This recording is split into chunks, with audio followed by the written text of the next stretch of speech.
하나님 아버지 은혜와 사랑 감사합니다. 오늘 이 시간도 주의 사랑으로 저희들 품어주시고 또 말씀 앞에 불러주시니 감사를 드립니다. 오늘 이 시간 저희들 주시는 말씀을 마음판에 새기고 우리 하나님의 귀한 비전을 보며 나아갈 수 있도록 은혜 내려 주시옵소서.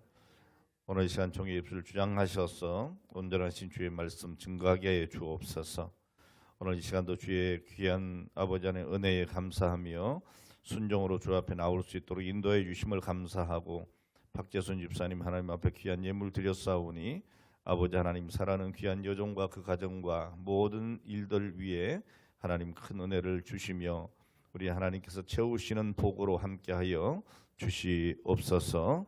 주께 의지합니다. 우리 하나님 홀로 영광 받아 주옵소서. 예수님의 이름으로 기도합니다. 아멘. 할렐루야. 오늘 이 스가랴서 강의의 세 번째 환상에 대해서 말씀드리겠는데, 이 세 번째 환상은 측량줄을 잡고 있는 사람의 환상이에요. 오늘 이 스가랴서 2장 1절로 13절까지 기록인데, 오늘은 1절부터 몇 절까지? 5절까지만 생각을 하려고 합니다. 그래서 측량줄을 잡고 있는 사람의 환상은 2시간에 걸쳐서 강의를 하려고 합니다. 이 마틴 루터 종교개혁자이죠. 이 마틴 루터는 이 스가랴서를 가리켜서 예언의 진수다 이렇게 예찬을 했습니다. 그 이유가 뭔가 하면 이 스가랴의 예언 속에는 아주 여러 다른 선지자들의 예언이 집중적으로 반영이 되어 있기 때문에 그렇습니다. 자, 이 스가랴는 이스라엘 역사의 격동기에 소명을 받았죠. 그 같은 시기에 소명을 받은 선지자가 누구라 했어요? 학개, 학개, 스가랴, 말라기 뭐 이렇게 그 어간인데 학개와 같이 동시대에 거의 이렇게 사역을 했던 선지자가 스가랴 선지자입니다. 유다가 바벨론에서 70년 동안이나 포로 생활을 하던 그 민족의 순환의 현장에 태어난 포로 1세이기도 하죠. 자, 그럼에도 불구하고 오늘 그의 혈관에는 선민의 피가 흐르고 있었습니다. 그의 할아버지 제사장 이또와 또 아버지 베레가의 아들로 태어났고, 이 아버지가 일찍이 이 세상을 떠는 일로 인해서 할아버지의 그 제사장직을 일찍이 승계했던 것을 우리는 1장에서 미리 살펴봤습니다.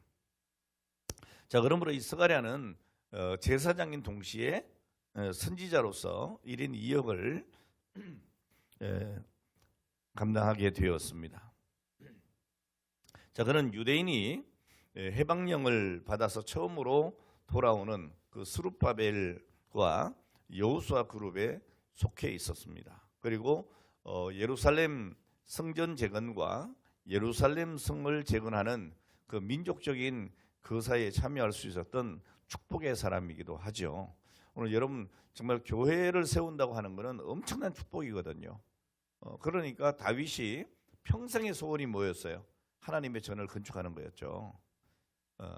정말 간절한 소원이었습니다. 자, 그런데 그 일이 아무에게나 주어지는 건 아니었던 거죠. 그래서 그렇게 열망을 했으나 다윗의 때에 그 소원을 이루지 못하고 그의 아들 솔로몬의 때에 성전이 건축되어지는 오늘 이런 것들을 보면서 정말 교회를 세우는 일, 이건 굉장히 귀한 일이다, 이런 생각을 해보게 되어집니다. 자, 어쨌든 이 스가랴서는 격려와 축복의 말씀으로 가득 차 있습니다. 이미 살펴본 바대로 1장 17절 말씀에 보면 다시 외쳐 이르기를 만군의 여호와의 말씀에 나의 성읍들이 넘치도록 다시 풍부할 것이라. 여호와가 다시 시온을 안위하며 다시 예루살렘을 택하리라 하셨다 하라. 이런 말씀. 그리고 오늘 본문 말씀 4절과 5절 말씀에도 보면 뭐라 합니까? 너는 달려가서 그 소년에게 고하여 이르기를 예루살렘의 사람이 거하리니 그 가운데 사람과 육축이 많음으로 그것이 성곽 없는 뭐같이? 성곽 없는 촌락같이 될 것이다. 여호와의 말씀에 내가 그 사면에서 불성곽이 되고 또 그 가운데 영광이 되겠다는 말씀을 하고 있습니다. 자, 오늘 여기까지 우리가 말씀을 생각을 할 건데요. 자, 지금 이스라엘이 어떤 상황에 놓여 있어요? 피폐할 대로 피폐한 상황이에요. 인간적인 눈으로 보면, 현실적으로 보면 더 이상 어떤 소망도 가질 수 없는 것 같은, 없을 것 같은 그런 상황에 놓여 있어요. 뭘 해보려고 해도 가진 것이 있어야죠. 그리고 있는 것 그나마 다 투자했는데도 불구하고 마지막 남은 힘을 다 쏟았는데도 불구하고 좌절할 수밖에 없는 기막힌 일들이 눈앞에 펼쳐진 거예요. 오늘 여러분들도 그런 일들이 많이 있죠, 종종. 어떻게 나한테 이런 일이, 왜 자꾸 이런 일이 생기는 거야? 뭐 이런 생각들 여러분 할 때가 많이 있잖아요. 이건 뭐 연세가 있으나 젊으나 마찬가지예요. 순간순간 온다니까요, 이런 게. 자, 그래서 이 이스라엘 백성들, 특히 이 스가랴 선지자는 재기의 의욕을 상실하고 멍하니 그렇게 주저앉아 있게 되는 거죠. 자, 이러한 스가랴 선지자에게 다가오신 주님은 야, 너 왜 그렇게 하고 있는 거야? 하고 책망하기보다는 어떻게 해요? 다시 비전을 주시는 거예요. 환상을 주시는 거예요. 오늘 여러분들에게 하나님께서 늘 찾아오셔서 이 비전을 주시는 줄 믿으시기를 주의 이름으로 축원합니다. 자, 그런데 오늘 이 말씀을 보면 얼마나 위로가 되는지요. 이 비전이 하나가 아니고 어떻게 해요? 8개의 비전을 연달아 주시는 거예요. 오늘 하나님께서 여러분 축복하시면 오늘 이런 역사가 일어납니다. 오늘 여러분 내가 현재 어떤 절망 가운데 있다 할지라도 하나님께서 손대시면 오늘 거기에는 엄청난 역사가 일어난다는 거, 다시 회복이 된다는 거, 그리고 번영을 누리게 된다는 것, 오늘 이것을 여러분들이 말씀을 통해서 깨달아지기를 주의 이름으로 축원합니다. 자, 오늘 스가랴서 연구 2장을 계속 살펴보도록 하겠는데요. 자, 먼저 이 스가랴서의 구조를 네 부분으로 말씀을 이미 드렸어요. 자, 첫 번째 뭐죠? 서론. 두 번째 8가지 환상. 그 다음에 세 번째로 2가지 메시지. 그리고 네 번째 2가지 예언. 이렇게 되어 있다. 이렇게 여러분 구성이 되어 있다고 하는 것이고, 그 중에 오늘 8가지 환상 가운데 세 번째 환상, 청량줄을 잡고 있는 사람의 환상이라고 말씀드렸습니다. 오늘 여러분 기독교를 가리켜서 무슨 종교라고 하느냐? 계시의 종교 그럽니다. 무슨 종교예요? 계시의 종교라고 부릅니다. 근데 여러분 이 계시의 종교라고 하니까 난 무슨 계시 받아서 일어나는 게 아니에요. 여러분 이 계시라고 하는 단어 안에는 뭐 우리가 생각하던 뭐 어떤 그런 신비적인 의미를 부여하는 오늘 그런 경험들을 얘기하는 그게 아니에요. 어떤 사람들은 자기만의 어떤 신앙적인 체험을 가지고 계시받았다고 막 호들갑을 뜨는 사람들이 있는데 그렇게 하면 안 된다 이 말이에요. 제가 늘 말씀드리지만 계시는 성경 66권으로 끝난 거예요. 아멘. 그 외에도 신비로운 체험이 내게 있다 없다? 있다. 뭐 바울 사도처럼 어디까지? 삼층천에도 올라갈 수 있다. 그러나 그걸 가지고 계시받았다 이러면 안 된다 이 말이에요. 그러면서 막 성경보다 자기 경험을 막 무위에 두고 누가 성경으로 가르쳐도 말이죠. 내가 경험해건데 뭐 이렇게 얘기하면 안 된단 말이에요. 자기 어떤 신비적인 체험을 성경 위에다 두면 이게 이단되는 거예요. 예. 자, 이 계시라고 하는 낱말의 본래의 뜻이 뭐냐면 뚜껑을 연다 그런 뜻입니다. 예. 이 뚜껑을 여니까 그 속이 보이는 거예요. 예. 자, 그러니까 계시가 뭐냐? 계시라고 하는 것은 이 감춰져 있던 것이 보여지는 것을 얘기하는 거예요. 이제는 공개된 것이고 알려진 것이 된 거예요. 그 내용이 뭐냐? 성경이에요. 그러니까 우리가 성경이 보여주는 만큼 보는 거예요. 믿습니까? 예, 성경이 보여주는 만큼이에요. 근데 자꾸 엉뚱한 상상을 하면 안 돼요.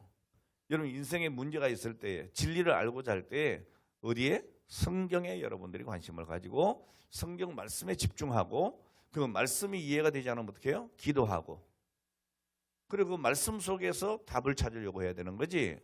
자꾸 여러분 내가 어떤 신비로운 체험을 하고 그건 아닙니다, 여러분. 그게 필요 없다는 게 아니에요. 여러분 나만의 신비로운 그런 영적인 체험 여러분 사모하세요. 믿습니까? 사모하세요. 방언 사모하세요. 뭔가 새로운 뭔가 환상을 보고 여러분 괜찮습니다. 그러나 그것이 여러분 말씀을 앞서면 안 된단 말이에요. 그것은 내 개인적으로 하나님이 나에게 주는 엄청난 은혜로 알고 감사하고 그런 경험이 있을 때 어떻게 해요? 더 하나님 앞에 낮아지고 겸손하고 말씀에 복종하고 오늘 그렇게 여러분 기쁨으로 하나님을 섬기시면 돼요. 그게 문제되는 건 아닙니다. 근데 사람들이 자꾸 자기의 어떤 그런 받은 달란트, 어떤 그런 자기의 은사, 뭐 어떤 그런 신비로운 체험 이걸 자꾸 말씀에 앞세우려고 하니까 문제가 되는 거예요. 교만해지면 어떻게 됩니까? 목사님이 말씀으로 가르쳐도 안 들어.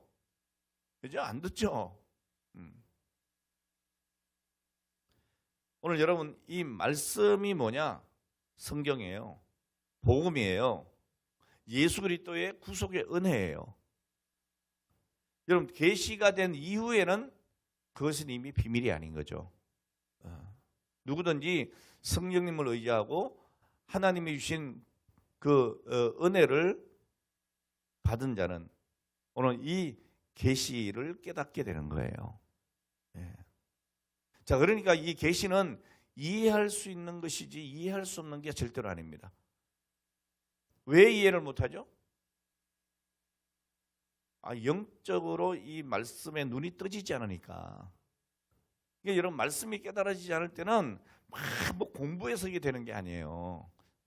세상적인 지식으로 되는 거 아니라고. 그러니까 기도하고 말씀을 묵상하면서 하나님 이 말씀이 무슨 뜻입니까? 라고 여러분들이 사모함이 있어야 되고 이걸 또 내 마음대로 해석해서도 안 돼요. 어떻게 해요? 역사적으로 이 성경을 해석해온 그리고 그것이 역사적으로 검증이 된 오늘 이런 이론들이 있잖아요. 신학이 있잖아요. 거기에 여러분 벗어나면 안 되는 거예요. 거기에 벗어나는 것들이 전부 다 이단인 거예요. 예? 자, 어쨌든 우리가 말씀을 읽고 들을 때에 성령께서 깨닫게 해주시는 것입니다. 그러니까 모든 성경은 하나님의 감동으로 된 것입니다. 자, 그래서 성경의 모든 말씀들은 오직 성경으로 해석이 돼야 된다. 이걸 여러분들이 꼭 기억을 하셔야 합니다. 자, 성경에 보면 하나님이 당신을 우리에게 계시하시는 그 방법 중에 하나가 뭐냐 하면 환상이에요. 오늘 여기 스가랴서에 보는 것처럼. 자, 그리고 하나님은 이 환상을 통해서 대체로 역사 속에 되어질 일들을 보여주시게 되는 것이죠. 자, 오늘 스가랴서에 나타난 8가지 환상. 자, 이것들은 이제 서로 연관된 환상들이라는 것을 말씀드렸어요. 따로가 아니라 말이에요. 따로가 아니다. 하나님은 이걸 아주 차근차근 하나님이 이스라엘 백성 가운데 역사 가운데 될 일들을 차근차근 보여주고 계시는 거예요. 하나님이 계시하시고 또 어떤 환상을 보여주실 때에 갑자기 턱 이렇게 보여주시는 게 아닙니다. 그렇게 되면 우리가 깨닫지를 못해요. 이게 뭐야 도대체? 근데 성경은 그렇지 않아요. 아주 자상하게 아주 친절한 선생님처럼 차근차근 우리에게 단계적으로 이 계시를 말씀해 주고 있습니다. 그러니까 우리가 이 말씀을 말씀으로 이해할 수가 있게 되는 거죠. 자, 오늘 세 번째 환상이 뭐라고 그랬어요? 측량줄을 잡고 있는 사람의 환상. 자, 2장 1절 말씀을 다시 한번 읽겠습니다. 2장 1절 말씀 보세요. 시작. 내가 또 눈을 들어 본즉 한 사람이 측량줄을 그 손에 잡았기로. 자, 그런데 이 측량줄이 뭐냐? 여러분 이 측량줄은요 이미 나왔어요. 1장 16절에 보면 뭐라고 되어 있어요? 1장 16절 시작. 이같이 말하노라 내가 불쌍히 여김으로 예루살렘에 돌아왔은즉 내 집이 그 가운데서 건축되리니 예루살렘 위에 먹줄이 쳐지리라. 예, 이게 만군의 여호와의 말씀이라고 말씀하고 있습니다. 자, 이스라엘 백성들이 포로 상태에서 이제 돌아왔습니다. 이제 내 집이 건축될 것이다. 성전의 건축을 예언하면서 뭐라고 하느냐? 예루살렘 위에 뭐가? 먹줄이 쳐지리라. 먹줄이 나왔습니다. 이 먹줄이 바로 다른 말로 하면 청량줄이에요. 예. 그러니까 이 청량줄, 이 줄을 왜 걷을까? 자, 거기에다가 건설을 하기 위해서입니다. 그러니까 새로운 건설을 하기 위해서 청량줄을 친 거죠. 자, 그러니까 이 청량줄을 잡고 있는 사람이 뭔가 이제 액션을 시작합니다. 움직이기 시작합니다. 보다 구체적으로 첫 번째 환상에서 한 걸음 더 나아간 내용들을 이제 공개하고자 하는 거예요. 자, 우선 이 측량줄을 잡고 있는 사람 그가 누구냐? 정답부터 말씀드리면 누굴까요? 예수님이에요. 예수 그리스도. 자, 오늘 본문인 이 말씀을 다시 표현을 하면 보라 한 사람을, 이런 말입니다. 보라 한 사람을. 근데 여기 나타난 한 사람이 누구인가? 1장 8절에 홍마 타고 화석류 나무 사이에 선 그분이에요. 사사기에 보면 소라 땅 마노아 부부에게 나타난 기묘자라고 하는 말이 나옵니다. 이 기묘자 또한 예수 그리스도십니다. 사사기 13장 2절 18절에 보시면 그렇게 나와 있어요. 자, 그리고 에스겔서 40장 2절과 3절 말씀에도 보면 이 에스겔 선지자는 뭐라고 합니까? 손에 삼줄과 청량하는 장대를 잡은 한 사람의 이상을 보았는데 그 모양이 놋같이 빛난 사람이다 그랬어요. 자, 그러니까 여러분 이 성경, 구약 성경을 보면 하나님이 당신을 이렇게 보여주실 때에 종종 사람이나 혹은 천사의 모습으로 보여주시기도 하는 겁니다. 이렇게. 자, 이때 나타난 하나님은 성부, 성자, 성령 삼위 하나님 중에 누구라 그랬어요? 성자 하나님이라고 제가 그랬잖아요. 그러니까 항상 인간의 모습으로 등장하는 분은 삼위 하나님 중에서 성자 하나님이시다. 예수 그리스도시다. 자, 이렇게 여러분들이 그냥 머릿속에 딱 넣어놓으시면 됩니다. 자, 그러니까 있는 겁니다. 자, 그분이 예수 그리스도시다 그 말이죠. 자, 오늘 본문 2절을 보시면 그 측량줄을 잡고 있는 사람을 향해서 이 환상을 보고 있던 스가랴가 물어요. 또 자, 패턴이 늘 같다 그랬죠. 보여주고 물어요. 그럼 또 답을 해주는, 자, 이렇게 돼 있어요. 자, 2절에 뭐라고 물어요? 내가 어디로 가느냐 물은즉, 자, 그가 대답을 합니다. 대답하되 예루살렘을 측량하여 그 너비와 길이를 보고자 하노라 하고 말할 때 이렇게 돼 있어요. 자, 요 말씀은 나중에 제가 좀 더 말씀을 드리도록 하겠고요. 자, 오늘 말씀에서 이 스가랴가 보게 되는 이 환상의 내용은 뭐냐 하면 간단하게 정리를 하면 이겁니다. 예루살렘의 재건과 확장. 여러분, 하나님은 오늘 여러분들을 회복시켜 주십니다. 우리가 어떤 처지에 어떤 바닥에 떨어지더라도 반드시 하나님은 당신의 택한 백성들을 회복시켜 주십니다. 이 예루살렘 성을 재건하듯이. 그렇게 회복시키고 끝이냐? 아니에요. 확장시켜 주십니다. 내 시작은 미약하지만 내 나중은 어떻게 해요? 창대하게 하시는 것이 우리 하나님의 뜻인 것을 알 수가 있습니다. 오늘 여러분 이 믿음 갖기를 바랍니다. 네. 자, 장차 올 예루살렘 성전의 재건, 그 재건을 보여주시면서 하나님은 이 환상을 받은 사람들, 또 앞으로 이 환상의 내용을 읽게 될 후대의 하나님의 백성들, 그러니까 오늘 저와 여러분들을 포함해서 오늘 이 환상을 보여주신 거예요. 그러니까 이거는 스가랴와 스가랴 시대의 이스라엘 백성들에게만 보여준 것으로 끝난 게 아니고 하나님의 말씀은 어제나 오늘이나 내일이 동일함으로, 아멘. 오늘 우리에게도 동일한 은혜로 우리에게 보여주시는 거예요. 그러니까 여러분 이 환상이 오늘 여러분의 것이 되기를 주 이름으로 축원합니다. 자, 그러면 다가올 궁극적인 예언이 뭐냐 하는 거죠. 뭐냐? 자, 이것은 단순히 예루살렘의 재건과 확장뿐만이 아니고 하나님 나라의 확장입니다. 여러분, 메시아를 통해서 이 땅에 오게 될 그 하나님의 나라가 얼마나 위대한 나라인가, 그 나라의 비전을 우리에게 보여주고자 하시는 거예요. 자, 이것은 예수 그리스도의 초림에서 언제까지? 재림까지. 그리고 그동안에 이루어질 하나님의 나라의 확장의 비전, 이거를 궁극적으로 보여주시기를 원하신 거죠. 자, 그리고 이 환상을 보여주는 도구로 누구를 써요? 천사를 쓴단 말이에요. 예. 자, 그래서 3절에 보면 뭐라고 합니까? 내게 말하는 천사가 나가매 다른 천사가 나와서 그분을 맞이했다. 그분이 누구예요? 예수님. 이 천사들은 심부름꾼이죠. 예. 자, 우리는 여기에서 하나님의 계시를 받아서 그 계시를 사람들에게 전달하는 중간 역할을 누가 하냐? 천사들이 하는구나. 이걸 우리가 여기서 볼 수가 있습니다. 자, 4절에 보면 뭐라고 하고 있어요? 자, 4절 다 같이 봅니다. 시작.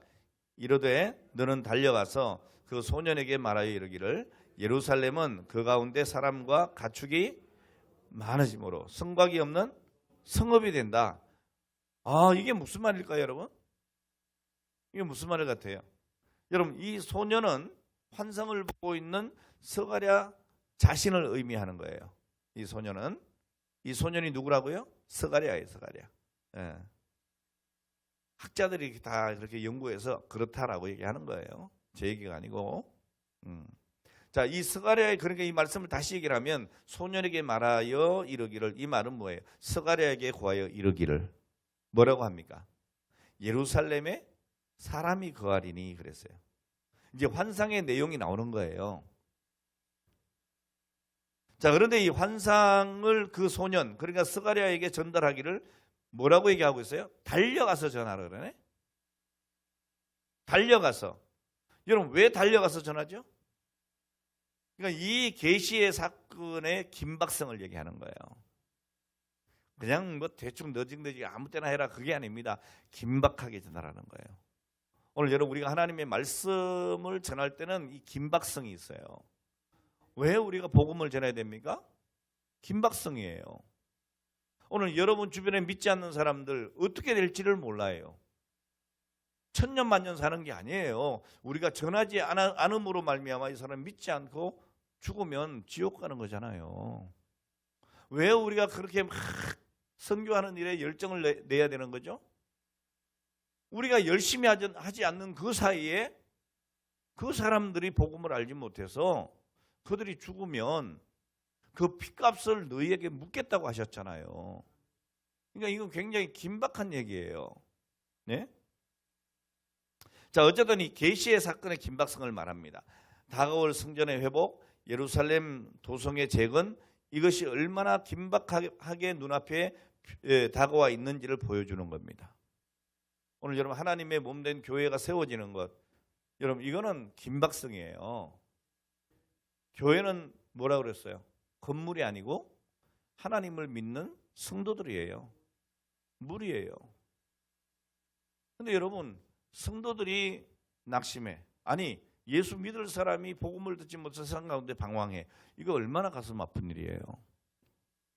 오늘 여러분, 그런 긴박성을 우리는 가지고 복음을 전해야 합니다. 자, 어쨌든 이 성전의 회복, 예루살렘 도성의 재건, 이건 정말 긴박한 것이다 하는 것을 보여주는 거예요. 그래서 오늘 여기도 달려가서 전달하라고 하는 거예요. 자, 오늘 본문에 나타난 이 세 번째 환상을 분석해 보면 이 세 가지 단계로 말씀을 하고 있습니다. 그 중에 우리가 오늘 첫 번째만 생각을 하려고 하는 거예요.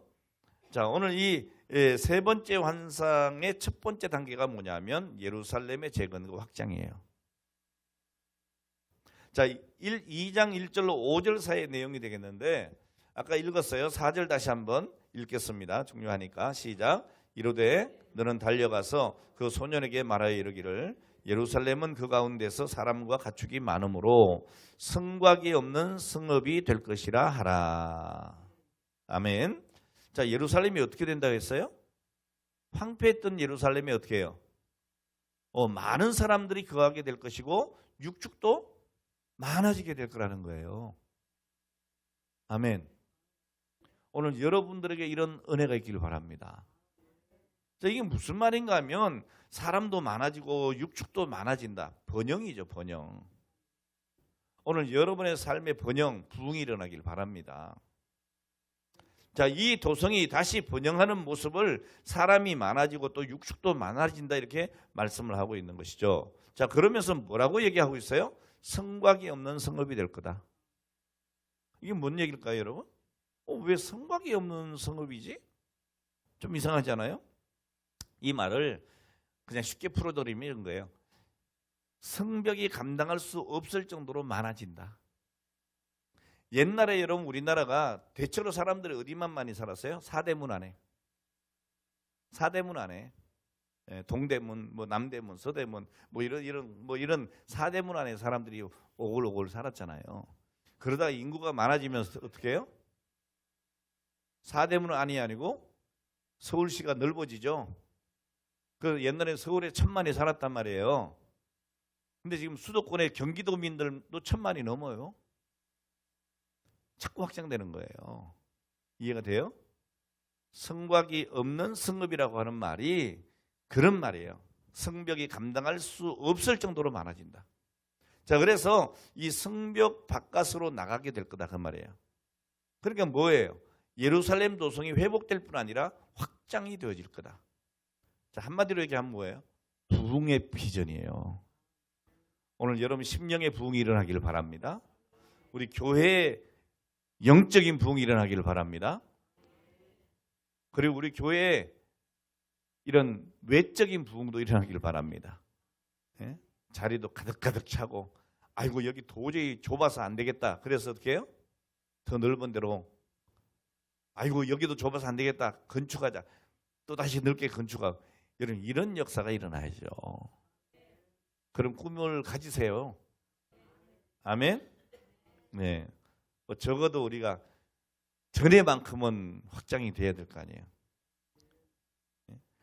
48,000평은 안 돼도 4,800평은 다시 가야 될 거 아니에요.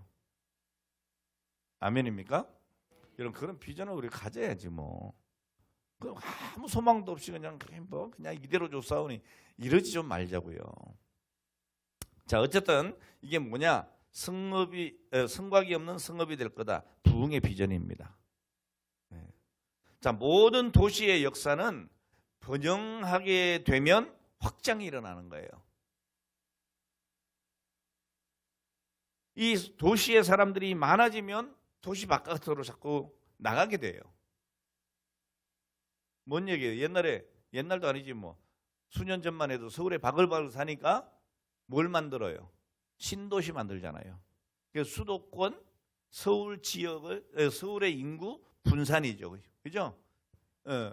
그래서 거기서 뭐 이제 자꾸 이제 그 경기도로, 그죠? 뭐 무슨 신도시 이렇게 만드는 거예요. 자꾸 확장이 되어져 가는 거죠. 여러분 교회도 마찬가지라는 얘기예요. 교회가 성장을 하게 되면 지교회를 세우든지 선교 사역을 확장하든지 자꾸 해야 되는 거예요. 교회가 여러분 쪼그라들면 안 되는 거예요. 아멘. 이게 자꾸 우리 형편 쳐다보고 하나님 능력이 없는 것처럼 아이고 우린 그까지 못합니다 이러면 안 돼요. 비전을 가지고 우리가 못할 때 기도해야지. 그리고 뭔가 하려고 자꾸 해야죠. 내가 하나요? 하나님이 하시지. 자, 어쨌든 그 번영의 상태가 얼마나 치열한 번영이냐 하면은 성곽이 감당할 수 없을 정도로 많아진다는 거예요. 여러분 하나님이 역사하시면 이런 일이 일어날 줄 믿습니다. 자, 그런데 한 가지 걱정이 있잖아요. 뭡니까? 여러분 성곽이 없어지면 위험하잖아요. 성곽은 왜 세우는 거예요? 보호하기 위해서잖아요. 보호하기 위해서. 그러니까 옛날에 막 이렇게 도성 밖에 있던 사람들도 외적이 쳐들어오고 전쟁이 나면 다 어떻게 해요? 성 안으로 다 들어오잖아요. 예? 근데 이 성곽이 없어진다고 하는 말은 무슨 말인가 하면 좀 위험할 수 있다는 거예요. 이거 큰일이잖아요. 네. 이 옛날에는 그 성이 바로 그들을 지키는 안전의 상징이기도 하고 그리고 안전의 심볼이라고 할 수도 있습니다. 그러니까 이 성곽이 없어지면 어떡하나 이렇게 걱정하는 사람들이 있는 거죠. 자, 그런데 우리 하나님은 어떤 분이세요? 참 자상하신 분이라니까요. 아멘. 그러니까 여러분들도 그런 걱정하잖아요. 나 이거 여러분들의 성곽이 있어 없어요? 있어요. 어떤 사람은 그게 돈이야. 나 돈 없으면 죽을 것 같아 막. 예? 어떤 사람은 자식이요. 내 자식이 이거 잘못되면 어떡하지? 맨날 그거 걱정하잖아요. 어떤 사람은요. 직장 사업이야. 자기의 성곽이 있어요. 오늘 여러분 이 시간 곰곰이 생각하면 내 성곽이 뭐지? 여러분들이 그거 없으면 죽을 줄 아는 거야. 예? 자, 잘 들어보세요 이제부터. 자, 제가 하나님은 참 자상하신 분이라고 그랬잖아요. 5절 말씀 다 같이 봅니다. 5절에서 여러분들이 큰 은혜가 되길 바랍니다. 자, 5절 시작. 여호와의 말씀에 내가 불로 둘러싼 성곽이 되며 그 가운데 영광이 되리라.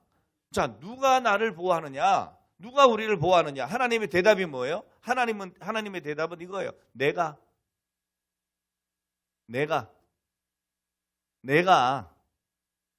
하나님이. 누가요? 내가. 박 목사가 아니고 하나님이요. 여기 말씀하시는 분이. 내가 보호해 주겠다 이 말 아니에요. 내가 불성곽이 되어 주리라 그랬어요. 그냥 성곽도 아니에요. 불성곽이 되어 주겠다. 자, 그러시면서 뭐라고요? 그 가운데서 내가 영광이 되어 주리라. 와, 놀랍지 않습니까? 여러분 이런 말씀을 들으면 막 가슴이 막 이렇게 막 벅차지지 않아요? 남은 그러나? 네? 오늘 여러분 왜 냉정하게 사는지 아세요? 왜? 여러분이 생각하는 하나님이 아닌 그 성곽이 나를 지켜줄 줄로 착각하기 때문이에요. 이 돈이 재물이 날 지켜줄 거야. 이렇게 생각하니까 예수님 앞에 영생을 얻기 위해서 영생을 어떻게 하면 얻겠습니까? 해놓고 도망가는 거예요. 다시 근심하며 돌아가는 거예요. 아니다 그 말이에요.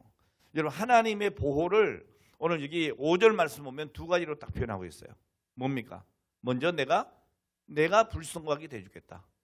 야, 니들 너무너무 막 번창해가지고 성곽이 없어지는 이런 일이 있냐? 걱정하지 마. 오늘 여러분의 영적인 충만으로 인해서 여러분의 성곽이 무너져도 우리 하나님이 불성곽이 되어 주시겠다잖아요. 보호하시겠지 않습니까? 우리가 걱정을 많이 해요. 하나님, 이 성곽이 없으면 어떻게 해요, 하나님? 그때 뭐라고 해요, 하나님이? 내가 불성곽이 되어 줄게. 난 너무너무 이 말씀을 제가 묵상을 하면서 막 가슴이 벅찬 거예요. 예? 우리 최 권사님, 이 육신에 연약한 이 건강의 성벽이 막 무너지는 것 같아서, 예? 걱정하세요? 하나님이 불성곽이 되어 주시겠다는 거예요. 여러분 이게 막 가슴이 뜨거워지면 그 병 떠나가요. 내 믿음대로 되리라예요. 맨날 목사님 기도해 주세요. 그것도 좋지만 내가 너의 불성곽이 되어 주리라. 예? 여러분 자식 걱정이 있어요? 왜 걱정을 해요? 그 자식이 내가 뭐 성곽같이 생각하니까 이게 잘못되면 큰일 날 것 같으니까 자꾸 불안한 거 아니에요? 아니요. 하나님이 이 자녀의 불성곽이 되어 주신다니까. 그런 확신을 여러분 가지셔야 돼요. 믿습니까? 뭐 저라고 여러분 근심 걱정이 없겠어요? 걱정 근심 쏟아놓기 시작하면 내가 1등도 할 수 있다 그랬잖아요. 근데 어떻게 이렇게 할 수 있냐? 지금 말씀을 이렇게 연구를 하면서 말씀을 자꾸 이렇게 묵상하면서 너무 내가 위로를 받는 거야. 여러분 그게 안 보이나요? 예? 너무 신기하잖아요. 너무 감사하잖아요. 예? 내가 불성곽이 되어주리라. 오늘 여러분 예로부터 이 견고한 성읍을 쌓는다고 하는 것은 굉장히 중요했어요. 왜냐하면 그것이 안전이었기 때문에. 그래서 여러분 돌과 흙으로 사람들이 견고한 성읍을 짓고자 하는 거예요. 자, 그러나 여러분, 사람이 아무리 최선을 다해서 좋은 도를 쌓고 진흙을 잘 이기고 그리고 견고한 성읍을 만든다고 해도 여러분 그 성읍 역시도 일시적이고 부분적으로 보호할 수밖에 없어요. 여러분 영원히 패배하지 않는 성벽은 이 땅에 없어요. 성은. 여러분 백전불패의 성벽이라 할지라도 언젠가 무너져요. 여러분 인류 역사상 무너지지 않은 성벽이 있어요? 다 무너졌어요. 다 무너졌어요. 여리고성도 무너졌다니까요. 자, 그런데 전능하신 하나님이 이렇게 말씀하시는 거예요. 내가 불성하게 되어 주리라. 내가 야 걱정하지 마. 에? 내가 불성하게 되어 주겠다.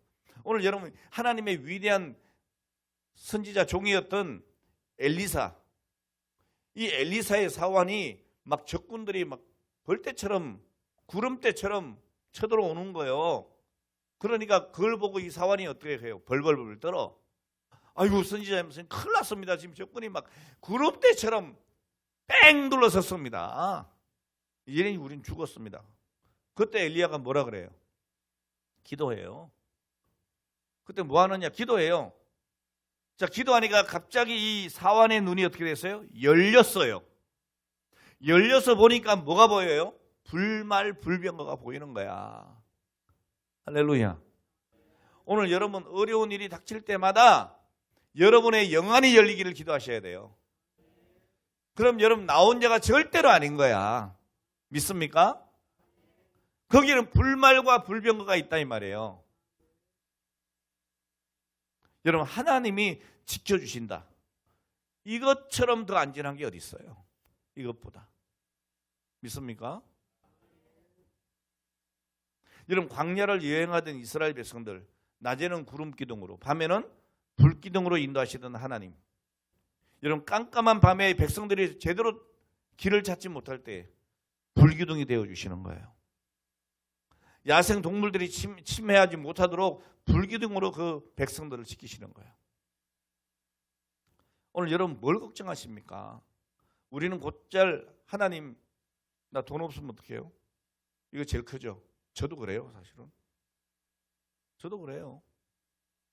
당장 답답하잖아요. 당장 뭐 큰일 날 것 같잖아요. 어떻게 살아요? 하나님? 이렇게 반문해요. 자, 그럴 때 하나님이 뭐라고 대답하실까요? 내가 돈을 주리라. 이러면 얼마나 좋겠어요. 근데 그렇게 대답 안 하세요. 하나님은. 내가 돈이 되어 주리라 하시지. 내가 돈이 되어 줄게. 무슨 이야기 하세요? 이해를 잘하세요. 내가 돈을 주리라가 아니에요. 내가 돈이 되어 줄게. 야, 그 돈 없어도 괜찮아. 내가 있잖아. 그 얘기 아니에요.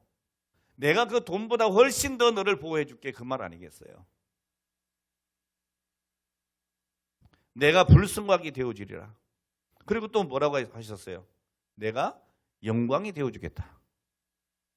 여러분 지금은 많이 세속화 되어버렸지만 이 미국이라고 하는 나라가 어떻게 세계 최강 국가가 됐느냐? 어떻게 세계 경찰 국가가 됐냐? 예? 이 미국 사람들이 처음 신앙이 뭐예요? 청교도 신앙 아닙니까? 하나님 절대. 자, 그렇게 무장되었을 때 오늘 이들이 심지어 그들이 쓰는 돈, 미국 돈이 뭐예요? 달러. 이 달러에 돈에다가 뭐라고 써놨어요? 우리는 하나님을 믿는다. 이렇게 딱 써 있어요. 네? 여러분 달러 한번 보세요. 그 위에 써 있어요. 돈은 쓰지만 우리가 돈을 믿고 산다고 하지 않았어요. 그들은. 하나님을 믿는다는 거예요. 오늘 여러분 돈은 여러분 쓰고 살지만 돈 믿으면 안 돼요. 돈은 쓰지만 믿는 거는 하나님을 믿어야 된다고요. 이게 달러에 딱 써 있다고. 자, 그런데 나중에 이 사람들이 그 의미를 자꾸 잃어가기 시작하고 지금 뭐 동성애가 넘쳐나고 말이죠. 미국이라는 나라가 지금 저렇게 휘청거리고 이젠 경찰국가가 아니고 깡패국가처럼 되잖아요. 제가 심한가요 말이? 솔직히 보세요. 이제 자국을 위해서는 자국 이외의 나라들은 어떻게 합니까? 압박하잖아요. 이민자들 내쫓고. 지금 우리나라도 뭐 국방비를 갖다가 대폭 올려가지고, 그게 왜 그렇게 하는지 아세요? 자국의 이익을 위해서 그러는 거예요. 좀 달리 표현하면 그럴 수도 있다 이렇게 이해할 수 있어요. 왜냐하면 감당이 안 되니까. 우리나라도 이제 그만큼 살게 됐으니까 그만큼 부담해라. 이건 이해가 되는 부분이기도 하지만, 그러니까 우리가 무조건 미국 최고 이럴 것도 없어요. 우리 할 거 다 해주고 하는 거예요.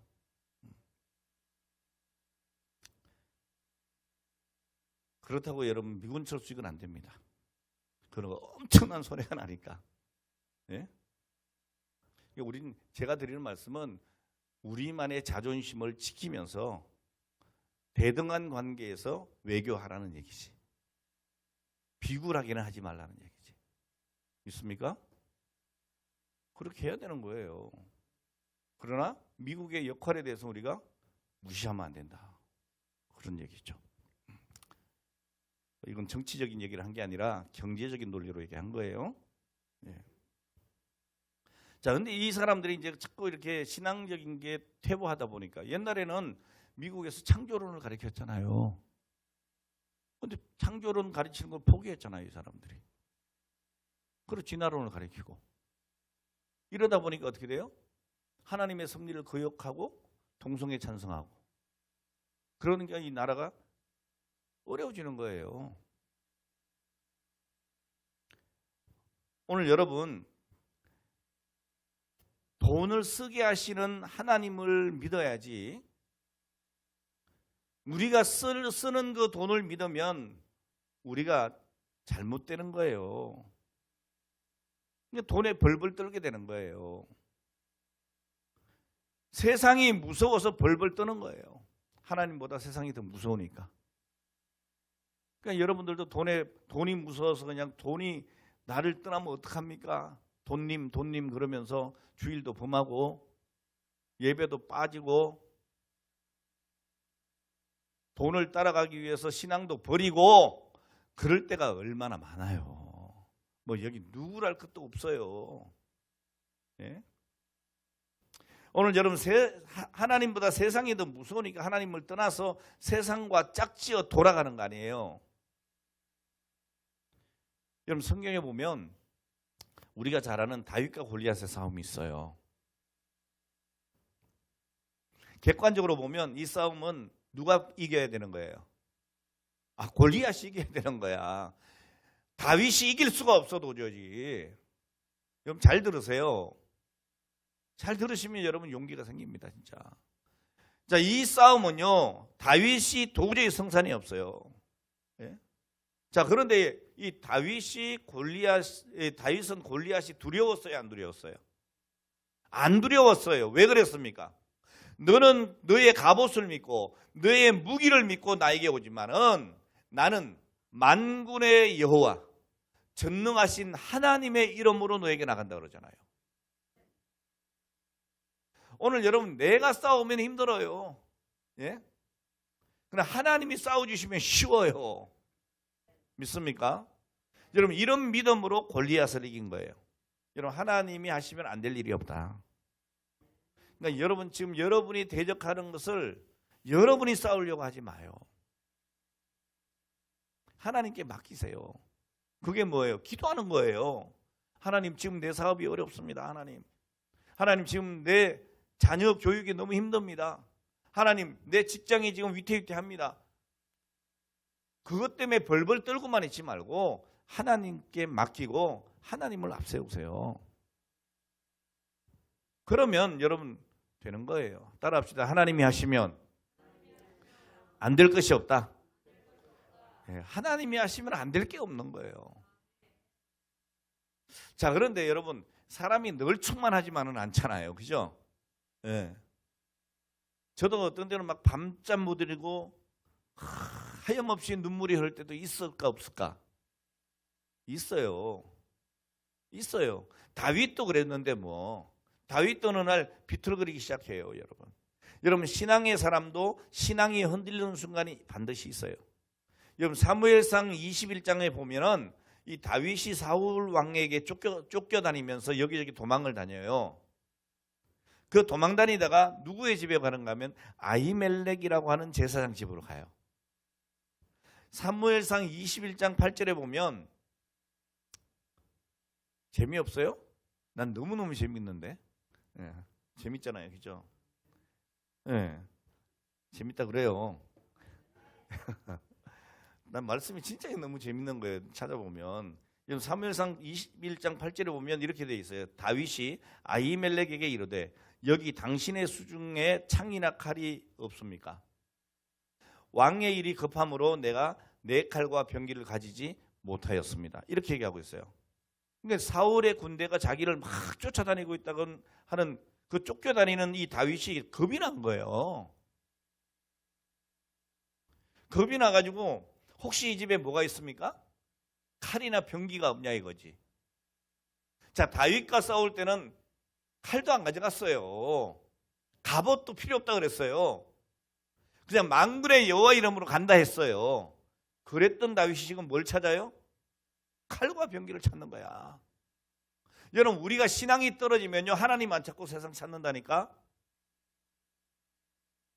뭔 얘기인지 알아요?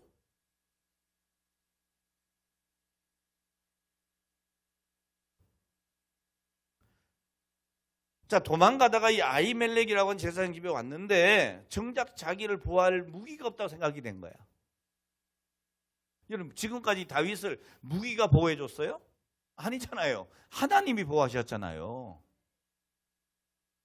그러니까 다윗은 무기가 좀 필요한 거야. 신앙이 떨어지니까 하나님을 보지 않으니까 세상을 보니까 칼이 필요한 거야. 자, 그런데 하필 그 아히멜렉 집에 뭐가 있었느냐? 참 이게 너무 재밌어요. 사무엘상 그 21장 9절 말씀에 오면 그게 뭐가 있었냐? 골리앗의 칼이 있었어요. 누구의 칼이? 골리앗의 칼이 있었다고. 골리앗의 칼이. 예? 다윗은 그것을 자기에게 달라고 그래요. 자, 보세요. 여기 얼마나 아이러니한 거예요. 자기가 죽였던 골리앗의 무기로 무장을 해. 여러분 이 골리앗의 칼이 자기를 죽였어요? 못 죽였어요. 왜요? 하나님이 보호하시니까. 그럼 물매도 돌멩이 하나 가지고 그 골리앗을 죽였다니까? 이 칼이 소용이 있어요? 없어요? 없어.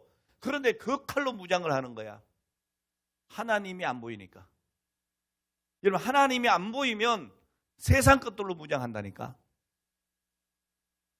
정신 차리셔야 합니다. 할렐루야. 자, 그러면 이 골리앗의 칼로 무장했으니까 안심이 돼야 될 거 아니야? 근데 여러분 보세요. 성경 보면 사무엘상 21장 10절에 보면 골리앗의 칼로 무장하고도 다윗은 여전히 두려워해요. 여러분 돈이 있으면 안 두려울 것 같아요? 두려워져요 또. 권력 잡으면요 탄핵당해요. 예? 여러분 세상 것들이 날 보호해 주는 게 아니에요. 예? 여러분 여기 말씀해 보면 두려워한 정도가 아니에요. 계속 읽어보시면 13절에 보면 그들 앞에서 그 행동을 변하여 미친 채 하고 대문짝에 거적거리며 침을 수염에 흘렸다 그랬어요. 미친 척한 거야. 뭐 때문에? 살라고. 목숨 구걸하려고. 얼마나 비참해져요 여러분. 하나님을 떠나면요 비참해진다니까. 여러분 신앙 버리고 돈 버는 사람들 오늘 그 사람들 부럽습니까? 아니에요 여러분. 이 다윗의 모습을 보시라고요. 여러분 당당했던 옛날의 다윗, 골리앗 앞에서도 조금도 두렵지 않았던 당당했던 그 옛날의 다윗의 모습은 어디로 가버리고 그렇게 겹겹이 무장을 했는데도 골리앗의 칼로 무장을 했는데도 불구하고 벌벌 떨면서 미친 척하면서 자기 목숨을 구걸하는 이런 모습으로 다윗이 전락해버리고 마는 거예요. 여러분 이 말씀을 들으면서 여러분 어떻습니까? 회개가 안 일어납니까? 내가 지금까지 그랬구나. 내가 하나님을 믿고 하나님께서 인도하셔서 여기까지 왔는데 내가 지금 골리앗의 칼로 무장을 하려고 했구나. 그게 두려움을 없애지도 못하는데.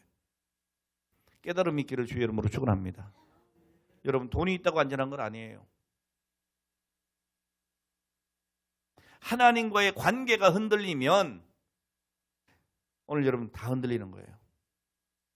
나를 행복하게 하는 인생의 조건을 다 소유해도, 아무리 좋은 직장을 갖고 돈이 있고 건강하고 모든 것 다 소유하고 있어도 마음이 여전히 불안하고 벌벌 떨면서 땅을 기어다닐 수밖에 없는 것은 하나님과의 관계가 멀어졌기 때문이에요. 자, 그러나 여러분, 전능하신 하나님을 신뢰하고 하나님의 약속을 믿는 사람들은 언제나 당당할 수 있어요. 언제나. 전 그것을 믿습니다. 오늘 여러분 당당합시다. 돈 좀 없으면 어때요? 내가 좀 못 배웠으면 어때요? 예? 전 막 목사님들도 보면은 참 별로 시잘데없는 거 가지고 되게 뭘 세우려고 한다, 이런 때가 많아. 뭐 자기 학벌이라든지 뭐 심지어는 기수까지 가지고 몇 개요? 그런 거 가지고 뭐 해보려 그래. 몇 개 못 돼. 아니면 꼭 이런 거, 교회 몇 명 모여요? 이런 거. 뭐 어때 그게? 1명 모이든 100명 모이든 1000명 모이든. 근데 여러분, 저도 어떤 때 쫄린다니까. 몇천 명 모이는 목사님이, 박 목사님 몇 명 모여요? 그럼 내가 좀 쫄려. 그래서 내가 1000명 조금 안 된다고 내가 그러고 말지 그냥. 1000명 좀 안 되잖아 우리가. 그냥 그러고 마는 거예요. 쫄릴 필요는 없잖아 그런 가지고. 오늘 여러분, 오늘 주신 위대한 하나님의 약속을 믿으시길 바랍니다. 뭐라고 하십니까? 내가 너의 불성각이 되어주리라. 또 뭐라 그랬습니까? 내가 영광이 되리라. 오늘 여러분, 그런데 여기 말씀에 보면, 구약성경에 보면 하나님의 영광은 올 수도 있고 떠날 수도 있어요. 이거 여러분 조심하셔야 진짜. 자, 그래서 구약의 이스라엘 백성들이 최후로 두려워하는 것이 뭐였는지 아세요? 하나님의 영광 떠나는 것이었어요. 그러니까 시편 기자는 이렇게 고백을 많이 해요. 시편 71편 18절에 보면, 하나님이여 내가 늙어 백발이 될 때에도 나를 버리지 마시며. 하나님께 버림받는 게 제일 두려운 거야 이게. 예? 내가 주의 힘을 후대에 전하고 주의 능력을 장래 모든 사람에게 전하기까지 나를 버리지 마소서.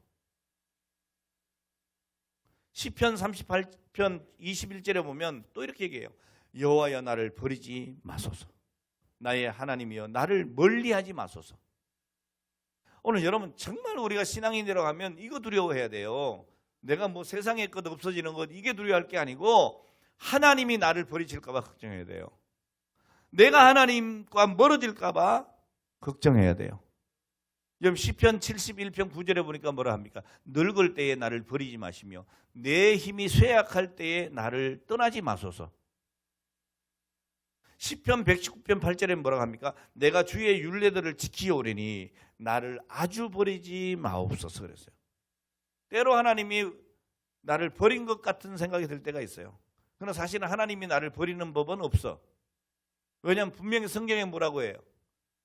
야, 아기를 아는 엄마가 그 아기를 잊어버리는 일은 있다 해도 이런 게 있어요 없어요? 없지. 이런 미친 여성도요 자기 새끼는 안고 있는다니까. 그래요 안 그래요? 근데 어떻게 자기 품에 있는 자식을 잊어버려? 근데 그런 일이 있다 해도 뭐라고 합니까 성경에? 나는 너희를 결단코 버리지 아니하리라 그랬잖아요. 여러분, 이게 하나님의 사랑이에요. 예? 근데 우리가 자꾸 착각하는 거예요. 어쨌든. 이 표현은 그렇게 되어 있는 거예요. 내 힘이 쇠약할 때에 나를 떠나지 마소서. 주의 율례를 지키오리니 나를 아주 버리지 마옵소서. 시편 27편 9절에 보면 또 뭐라고 하는가 하면 주의 얼굴을 내게 숨기지 마소서. 주의 종을 노하여 버리지 마소서. 주는 나의 도움이 되셨나이다. 나의 구원의 하나님이여 나를 버리지 마시고 떠나지 마소서. 여러분, 이런 말씀이 성경에 부지기수로 있어요. 그러니까 여러분, 이 이스라엘 백성들, 신앙의 사람들은요 하나님과 멀어지는 게 제일 두려워해야 돼. 하나님이 나를 떠나시는 것, 나를 버리시는 거 이거 두려워해야 돼요. 자, 그런데 여러분, 하나님이 내 영광이 되어 주시는 오늘 이 영광은 우리가 회개하면 돌아와요. 믿습니까? 오늘 여러분에게 영광이 사라졌다고 생각이 됩니까? 늘 누추하고 뭐 할 수 있는 것도 없고 뭐 이렇게 생각됩니까? 회개하면 그 영광이 돌아와요. 그러니까 여러분에게 회개할 것이 무엇인지 살피고 회개해야 돼요. 그럼 여러분에게 영광이 돌아옵니다. 할렐루야. 성전이 지어지고 다시 봉헌되는 그 찬란한 비전을 보여주시면서 에스겔서에 보면 이런 약속이 있어요. 에스겔서 43장 1절과 2절 말씀인데요. 예루살렘 동문으로 데리고 나가서 보여줍니다. 동문에 도달하니까 어떤 일이 생겼느냐. 43장 2절 에스겔서 보면 이렇게 되어 있어요. 이스라엘 하나님의 영광이 동편에서부터 오는데 온다고요. 하나님의 영광이 동편에서 오는데 하나님의 음성이 많은 물소리 같고 땅은 그 영광으로 인하여 빛났다 그랬어요. 오늘 여러분에게 이런 역사가 있길 바라요. 하나님의 영광이 돌아와야 돼요. 오늘 사랑하는 여러분, 우리 신약시대의 그리스도인에게는 주께서 우리 안에 오실 때에 성령이 우리와 더불어 영원히 거하시게 됩니다. 여러분, 하나님의 영광이 우리와 함께 거하시지만 만약에 내가 범죄하면 그 영광에서 멀어진 채 인생을 살 수밖에 없어요. 자, 그러므로 우리는 기도해야 되는 거예요. 주여, 내 눈을 떠서 아직도 나와 함께하는 그 영광을 보게 해 주시옵소서.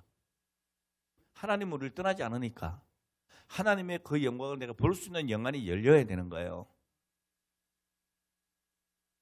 자, 그리고 우리는 하나님의 음성을 들어야 되는 거예요. 무슨 음성일까요? 오늘 말씀 마치겠습니다. 따라합시다. 내가 너희의 불성곽이 되어지리라. 오늘 여러분 이 약속 굳게 믿으시고 아멘. 승리하는 삶을 살아가시기를 주의 이름으로 축원합니다. 자, 오늘 세 번째 환상에 있어서 첫 번째 예루살렘의 회복, 예루살렘의 재건과 재건의 그 환상을 살펴봤습니다. 다음 시간에 두 번째, 세 번째 단계 살펴보도록 하겠습니다. 기대하시라.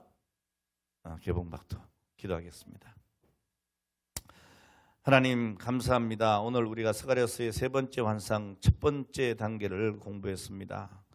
하나님의 나라를 확장하시고 또 하나님 나라 가운데 주 영광을 나타내시기를 기뻐하시는 하나님, 동일하게 오늘의 황무한 역사 속에서 이 참담한 이 시대의 비극 속에서 우리가 때때로 좌절하기도 하고 아파하기도 하고 실망도 하지만 하나님은 여전히 선하시고 신실하신 계획을 설계하시고 우리에게 보여주심을 감사를 드립니다. 오늘도 말씀을 통해서 우리에게 이 귀한 비전을 보여주셨사오니 하나님이 나의 불승곽이 되고 하나님이 나의 영광이 되어주시는 이 놀라운 부흥을 경험할 수 있도록 주여 축복하여 주시옵소서. 아버지 하나님, 우리가 어떤 어둠에 있다 할지라도 좌절하지 않게 하시고 실망하지 않게 하시고 하나님 살아계심을 믿고 하나님의 경륜과 또한 그 계획을 믿고 기도할 때에 하나님 오늘 우리를 통해서 하나님의 위대한 사역을 이루어 주시옵소서. 하나님 우리를 써주시옵소서. 우리 가정을 회복시켜 주시고 우리 교회를 회복시켜 주시고 아버지 하나님 우리 민족을 회복시켜 주시옵소서. 예수님의 거룩하신 이름으로 기도하옵나이다. 아멘.